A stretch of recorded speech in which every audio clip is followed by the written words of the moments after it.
அஸ்ஸலாமு அலைக்கும் வரஹ்மத்துல்லாஹி வபரகாத்துஹு. வரலாற்றில் மிக மகத்தான ஜனாசா.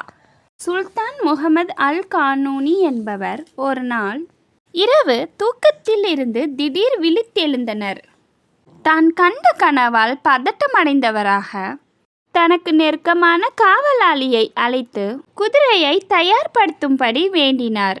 குடிமக்களின் நிலைமைகளை அறிந்து வருவதற்கு நாம் வேறு தோற்றத்தில் இன்று செல்ல வேண்டும் என்று வேண்டினர். மக்களின் தேவைகளை நிறைவு செய்வதற்காக மாறுவேடத்தில் செல்வது மன்னரின் வழக்கமாக இருந்தது. இப்படி மன்னரும் அவரது காவலாளியும் வெளியே சென்றனர். அப்போது இறந்த ஒரு மனிதனின் பிணம் பாதையில் கிடப்பதை கண்டார்கள். இது யாருடையது என வினவிய போது அது ஒரு விபச்சாரம் செய்தவரின் பிணம். அவர் மது அருந்தக்கூடியவராக இருந்தார் என கூறப்பட்டது. அவரை அடக்கம் செய்ய அவர்களுக்கு பிள்ளைகள் இல்லை. மக்களும் இதை செய்யாமல் இருக்கிறார்கள். அவருக்கு மனைவி மட்டுமே உள்ளது என கூறப்பட்டது.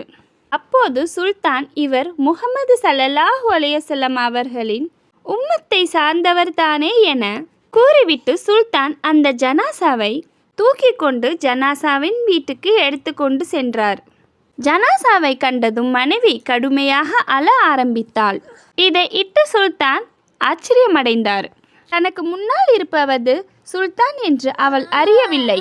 உமது கணவர் விபச்சாரம் மற்றும் மது அருந்தும் பாவங்களை செய்யக்கூடியவராக இருந்தாரா? அப்படி இருக்கையில் நீ ஏன் அவருக்காக அழுது கொண்டிருக்கிறாய் என்று கேட்டார். அதற்கு மனைவி கூறினாள், அவர் சிறந்த ஒரு வணக்கவாளியாக இருந்தார். அவருக்கு பிள்ளைகள் இருக்கவில்லை. ஆனால் தனக்கு பிள்ளைகள் இருக்க வேண்டும் என்று அதிகம் ஆசைப்பட்டார்.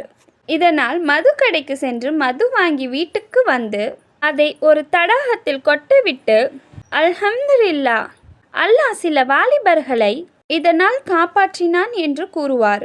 அதேபோல் விபச்சாரிகளிடம் சென்று அவர்களுக்கு ஒரு நாள் ஊதியத்தை கொடுத்து அவர்களை அவர்களின் வீடுகளுக்கு அனுப்பிவிடுவார்.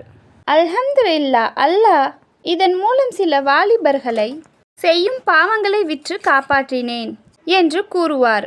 அப்போது நான் அவருக்கு கூறுவேன், மக்கள் நீங்கள் வெளிப்படையாக உள்ளவற்றை பார்த்து நீங்கள் மரணமடைந்த பின்னர் உங்கள் ஜனாசாவை குளிப்பாட்ட அடக்கம் செய்ய வரமாட்டார்கள் என்று கூறுவேன்.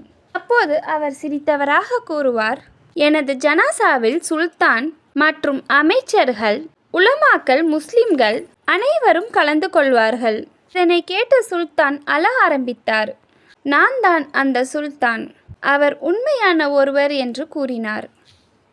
நான் அவரை குளிப்பாட்டி அடக்கம் செய்வேன் என்று சுல்தான் சொல்லிவிட்டு தனது படைகளும் அனைத்து மக்களும் வருமாறு கட்டளையிட்டார். உண்மையில் பல ஆயிரம் மக்கள் ஒன்று திரண்டு இந்த ஜனாசா உஸ்மானிகளின் மன்னர்களின் மக்பராவில் நல்லடக்கம் செய்யப்பட்டது. சுபஹான் அல்லாஹ், இக்லாஸ் என்னும் பண்பு எவ்வளவு ஆழமாக இருந்திருக்கின்றது.